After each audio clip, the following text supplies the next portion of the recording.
look around. I look around. See a lot of new subscribers out there. Some of you have been breaking the first 2 rules of Stay Spiritual. You do not talk about Stay Spiritual. Oh, everyone seems to be talking about it. What's happening? I'm just kidding. I'm just kidding. Tell everybody. Well, welcome, guys.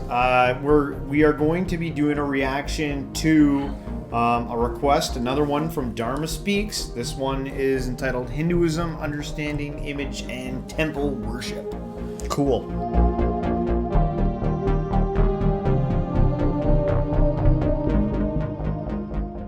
Worship in Hinduism involves temples and households filled with sacred images. Elaborate ceremonies and practices form the centerpiece for many Hindus throughout the world. But these practices are often judged as overly ritualistic, something primitive and pagan. How can one possibly look at inanimate stones and metal carvings and treat them as God? In answering this, the first thing to realize is that symbols and images have a deep impact on us. We fill our houses with photos of deceased loved ones. We honor and cry over trophies. We wear wedding rings as a symbol of our relationship. Rationally, we know that they are just material objects, but nonetheless, they still ignite a response that we treasure. We even use rituals in daily life. When we shake someone's hand or wave goodbye, they are unnecessary gestures, but they provide a way of reaching out and connecting with the other. A world stripped of images, symbols, and ritual is a world devoid of meaning and life. Religions such as Judaism, Christianity, and Islam outright reject any form of image worship. The Old Testament and Quran explicitly condemn worshipping God with form. Yet the followers still cling to symbols to remind them of God. Symbols are the language of emotion and faith, not of reason and logic. And the reason for that is because I think it's both. I think there are people out there who need an image. They need it. Not that it's a bad thing. They need the image. It helps them connect with God. Is that so bad? Yeah. And then there's other people who don't need it. So, like I know in Islam, they're really against images and stuff like that. So, but what if you were born in an Islamic culture and you still loved Allah, you still wanted to be Muslim, but you felt like you're struggling to connect because you don't have anything visual that you can like pray to? It always creeps itself in anyway. They'll be like, we pride ourselves on not having images, and it's just a direction to aim at. Yeah, you know what I mean? Like, it's there. There's something so outside of everyone me. Faces There's something outside of me that's not me that I have to pray to. Yeah. That's, hey man, that's fundamental to like humanity. Once we lop that limb off of us, what the heck are we capable of? But for the time being, I get it. Imagine going to church and nothing, like not even a design. You know, you just go into a white cube and reside like. Very few people will be, what the heck are we doing here? What is this? How much time do I got to kill in this cube? Religion and spirituality, they are the way in which the transcendent reality is presented to our inner world. They bypass our superficial logic and tap into our deeper nature. We must remember Hinduism is ultimately not just philosophical, but experiential. Practices are geared towards achieving the direct perception of the divine. The key point to understand is that the goal of a Hindu is not to survive God by following commandments to attain heaven and avoid hell. It is to intimately know him. Cultures which maintain that the goal of life is only about salvation through a belief system will not place emphasis on rituals and images, since doctrines are more important than experience. But also just out there for the Hindu people that are watching this, I know, like, I wouldn't say that I'm a Christian, although, like, I have some Christian beliefs and stuff like that, but I know within Christianity and Islam and Judaism, the Abrahamic faith, it is about having a relationship with the Creator. There is something there, like, because it's not just about following about a bunch of rules or trying to avoid hell. It is about actually trying to have a relationship with the Creator also. It's interesting because relationship sounds like, sometimes I think we forget because we grew up in the church of the 90s. Yeah. Which had already surpassed the church of the 70s, whatever that was. Yeah. And maybe when they look at the fundamentals, say they're studying Christianity and they're like, well, this is the fundamentals of it. The word how often really is the word relationship brought up? Maybe I'm missing something here. You know what I mean? But, you know, there's a lot of like isms that happened in the 90s in terms of like, you know, they would give out pamphlets of like how to convert a sinner in 5 steps. You know what I mean? Like, you know, people get real chummy about like, you need to talk to your older brother. You're like, what? Jesus is your older brother. You know what I mean? It gets really... It was just... It turns into like a whole different Western thing, you know? It's like the church of 1990 was not what it was like in 1830 when it was like, mother, father, I'm going to church, you know? Like things were very different probably back then. And so maybe reading it from an outsider's perspective. But those traditions which seek to know God firsthand are often flooded with imagery. They will venerate deities, saints, relics, and even people. In Hinduism, anything which points to that transcendent divinity is used and cherished. The founding scriptures of Sanatana Dharma do not restrict the use of images, but in fact support and explain it. The Upanishads declare Sarvam Kalavidam Brahma. All this creation is God himself. When Hindus declare that God is infinite, they literally mean it. He pervades the universe and is within everything living and non-living. The goal of life, as the masters have declared, is to perceive this truth firsthand. It is to transcend the mind and see the glory of the divine in absolutely everything, in ourselves and in all creation. This state is known as Samadarshana, or equal vision, where there is no distinction of people and things and only the pure perception of God himself. But so long as one has a mind conditioned by this material world, such a state is beyond our reach. So how can one access this elevated realm of seeing God everywhere? The masters have understood that before one can see God everywhere, we have to see God somewhere. This is the role of Murthi worship. The Murthi, or temple image, is the place where one can focus the mind and actually meet God. Not just be reminded of him, but actually see him. Believe it or not, I actually seen this video before, but I missed that point there, and that's such a good point that like narrowing it down. It's like a step almost. It was like before you can see the oneness of God and all of creation, let's narrow it down for you and help you see it just right here. It's a window. It's an opening for that to happen. I just wonder because I know I would be the freaking creep in the temple that was like hanging out beside the statue, talking to it, and you know, especially as a kid, like playing toys on it and stuff like that, you know, like incorporating it into my imagination. You know, and I would just wonder at what point they're like, take it easy. You know, we're here to pour milk on this thing.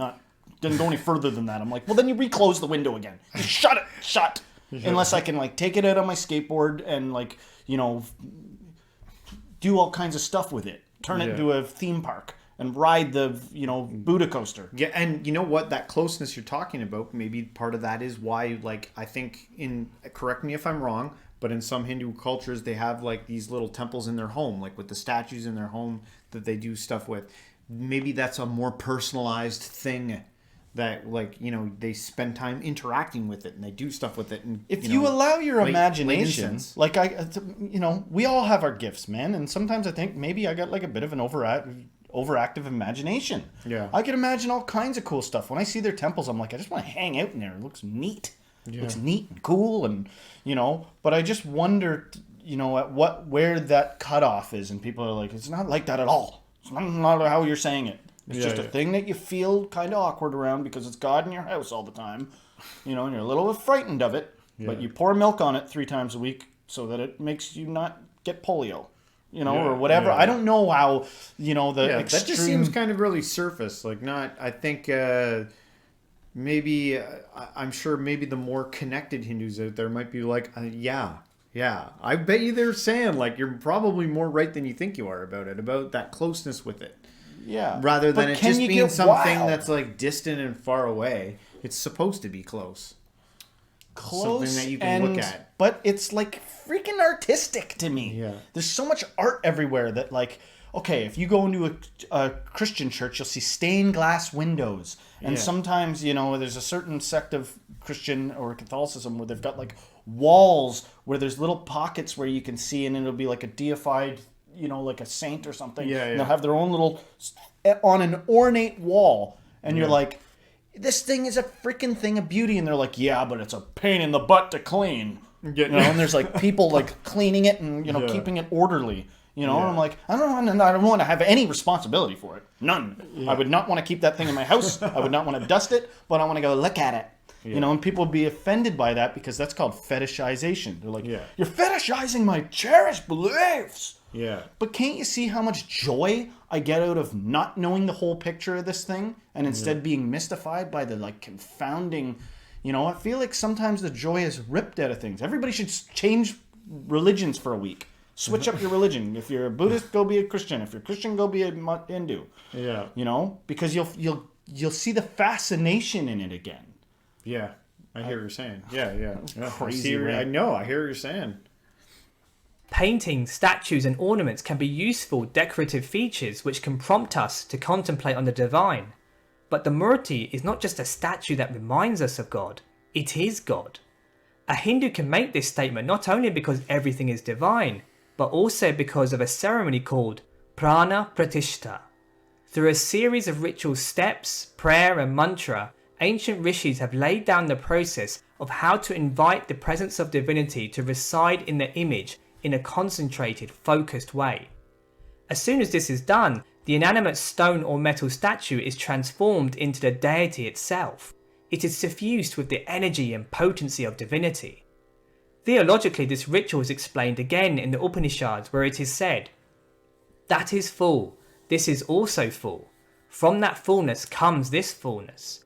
After taking fullness from fullness, the fullness indeed remains." The verse explains a deeply mystical and profound truth, that the totality of divinity can manifest itself in fullness in an infinite number of ways without losing its nature. This is what provides the basis of Murti worship. This is why stones, plants, rivers can all be seen as divine and worthy of worship. Hindus understand that through the science of ritual and faith, that unknowable, unlimited God can be invited to rest and reside in the form of the Murti. The ceremony of Prana Pratishta is the process by which the all-pervasive, omnipresent God becomes available in a concentrated way, even to the conditioned mind of a devotee. The question of whether this divine transformation of the Murti actually takes place or not can only be verified directly. Outwardly, no one can deny that the Murti remains as it did before. So, I think that's worth... here's a question for you guys. Do you ever long for these idols to be animated, or is there any record of after the idol has been manifest with the deity or the spirit of God? Is there any record of these things actually moving or coming alive? Is there any experience of that? We want to hear an interesting story. Tell us if you got the stories. You know, and by the way, in terms of comments, I just want to give a shout out to that person that answered that dream I kept talking about with the guy with the mustache. Somebody actually explained it. That was Ravana, and so thank you. You know, and for everybody who answered that question. Yeah. But in terms of what you're saying, yes, if you've got an answer for something like that happening, it'd be cool. I know that there's clips on YouTube of statues' eyes moving, you know, and it's a blurry image, and you can sort of see a flicker, you know. Yeah. But I mean, say you had a group of people that were all putting their energy and doing this Murti thing into it. You know, does it line with reality that everybody would see the same thing and agree with it? Is it possible that some people, you gotta incorporate, you gotta use all your heart and all your soul and all your strength to, if you really want to see God, and then you see it, you know, is it legit if you need other people to confirm they saw it too? You know? Yeah. Yeah. Hey, you believe me that I saw it, right? Why are you doing it then? Yeah. Isn't it enough for you to see, just see what you actually see? Yeah. And try to be honest about it. Yeah. Yeah. But even Western philosophers such as Aristotle drew a distinction between the accident, an object's outside features, and the substance, its essential nature. Once Prana Pratishta is performed, it is this essential nature which is transformed. The latent divinity becomes enlivened and awakened. God suddenly becomes fixed and localized for the devotee to honor and worship. For one to truly appreciate the effect of the ceremony, it has to be witnessed firsthand. It would be crazy though. if you were watching one of these things and it was like unbelievable footage, and then that like thing like got up and started walking around, and, like, blessing people or something like that. What would they be doing? You'd be so shocked. You'd be like, "Am I insane? What's happening? What's happening?" You know, I thought I believed this, and now it's real, and I don't know what to do about it. Just got real. But that kind of thing, actually, growing up always frustrated me. I'd watch X-Men movies and be angry that there weren't actual superheroes, right? Yeah. But then there's a way around it where you cultivate your imagination and you become artistic and creative, and you can... That's the whole point of innovation, you know? Yeah. And I think about the idea of taking AI and VR simulation and stuff like that. And maybe one day you will be able to step into a room where, you know, behold, Ganesh is like before you. You know, and the AI is translating tomes of knowledge as if it was coming spontaneously right out of his mouth. And you're like, check it out. God is, you know, we talked about this already. Yeah. But maybe it's possible. possible. The palpable energy shift and the benediction that emanates from what used to be an inert statue captures the mind and heart of the individual. But the science of worship doesn't end there. The Agama scriptures lay down everything from the various rituals performed to even the exact architecture of the temple. The rishis have understood how the power of vibration can affect the individual and move them into a deeper state of consciousness. Rituals like the bathing ceremony, where items such as milk are poured over the deity, the chanting of Sanskrit mantras, the bell that is rung, the conch that is blown, the materials used, and even the hand gestures all have a vibrational effect, an effect that enlivens the temple arena and allows the congregation to participate and benefit from it. But at the heart of Murthi worship is devotion. A devotee is one who is seeking to intimately know his chosen form of God. When he goes to the temple, he doesn't just want to be reminded of God, he wants to see him with his physical eyes. One has to understand that so long as we are convinced that the image in front of us is only a representation of the divine, then all we will be doing is worshipping a mental idea, a concept. We'll be stuck on a superficial mental narrative of what the image is or could be. A devotee is one who is willing to abandon the mind and its stunted logic and actually give themselves to the belief that this is actually God. And when that is done, the whole situation changes dramatically. It is the mind which digests the outside material world through the senses, and to the mind, the Murti will always be an inert statue. But by meditating on the Murti as God himself, the mind which clings to the outside physical reality becomes suspended. And instead, we start to look at the deity through a different lens, through the eyes of the heart. Depending on how willing we are to see the Murti as God, we will begin to perceive a deeper reality. Oh man, I can just see so many people having a problem with this. It's like you're asking me to basically suspend my logical, materialistic mind frame in order to have some heartfelt, intuitive experience with God. And I'm not saying that that's wrong. I'm just saying I can imagine, like, if you come from a very rational, scientific, materialist, mindset, telling someone to be like, hey, you just need to turn all that off, and then just let yourself intuitively feel, through yourself. There's got to be something your feelings and stuff like that. There's got to be something to it, though. Yeah. I had like a kind of a sagely person say to me once. Reminds me of that. They said their note to me after our session was, "You need to see with your heart." Yeah, and I was like, I don't know what that means. Like, I've been chewing on that ever since. Still don't exactly know what that means. How do you see with your heart?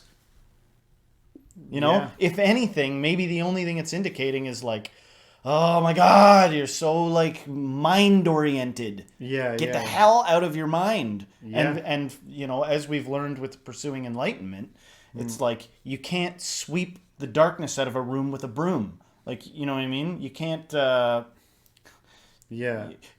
Whatever impossible scenario you can think of, it's like the mind isn't going to be the window to which you escape. Yeah, you're not going to believe your way into figuring this out, or logic your way into godding. Yeah, it's a good way of putting it. Logic your mind. Yeah, good point. Is just deeply frustrating because we are Westerners. Yeah. We are in the West and we are in capitalism country, and it's all logic, baby. But maybe we'll start to maybe we're starting to realize the importance of this and that. Heck yeah. We're gonna try and give it a good solid go over here of understanding that there's a place for being logical and rational and having your science and your materialism, but it can become a blockade if that's all you bank on, if that's the only building block or the only lens you can see through. So there's other lenses you can look through. Yes, part of me thinks that we're just trading. Yeah. Part of me thinks that we might be in some need to be more heart-oriented, and maybe they need to be more, whoever's not that way, needs to be more logical. That just tends to be how things usually typically work anyway. Balance. Just freaking balance yet again, strikes again. A reality where one actually contacts divinity through the Murthi. When the mind is transcended, the perception of the Murthi as just a statue completely vanishes and only God himself remains. That looks Hindus are comfortable accepting the paradox of God and a statue existing as one, in the same way that they are happy to accept that God and man exist as one, or that God and nature are one. Ultimately, if one is still stuck on the perception of the outside physical world, then one cannot fully see God. But when one has the darshan or vision of God, then one will no longer see the physical world. The whole point of temple and Murti worship is that the constant engagement with an outside physical form of God naturally translates into an inner relationship with him. I was just thinking about, sometimes I feel like we assume too much, and we assume that everybody's the same amount zealot. Yeah. And there's probably some people that are even watch our show that are I don't take any of this shit literally, but I'm religious. Yeah. Just like there's probably every religion like that. Maybe the most fanatic version of any religion is kind of separated themselves from the herd a little bit. A constant message that I get when we do our Hindu reactions is that it's not a religion. Hinduism is not a religion. Right. They don't see it like that. Right. Because they would probably associate that with some systematical belief system that is rigid or... Well, it's so different from us that if we're being honest, I bet you the first thought into a Westerner's mind when they say it's not a religion, it's well, what are you doing then? Yeah. Well, what the hell are you doing then if it's not really going to get you something? What is the point? But, loosen up. First of all, take it easy. Stop freaking out, Western guy. And maybe it's, I don't know. They're telling us right now. Why am I adding more to it? The deity is honoured, praised and glorified. That very same presence becomes awakened and nurtured within. Devotees can live their whole life centered around their deity. The day begins with waking up the Murti, dressing the deity, performing evening prayers and offering food. Finally, the deity is put to sleep. The rishis have understood that paradoxically, one can use the physical to go beyond the physical. One can use the limited to enter the unlimited. The full benefit of temple worship only comes to fruition when we abandon the judgmental dogma we carry and surrender ourselves to the process.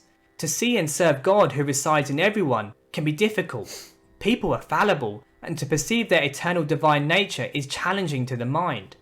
By worshipping the Murti, slowly we realize what the presence of God actually is, and once we have recognized that, we become graced with the drishti, the divine vision.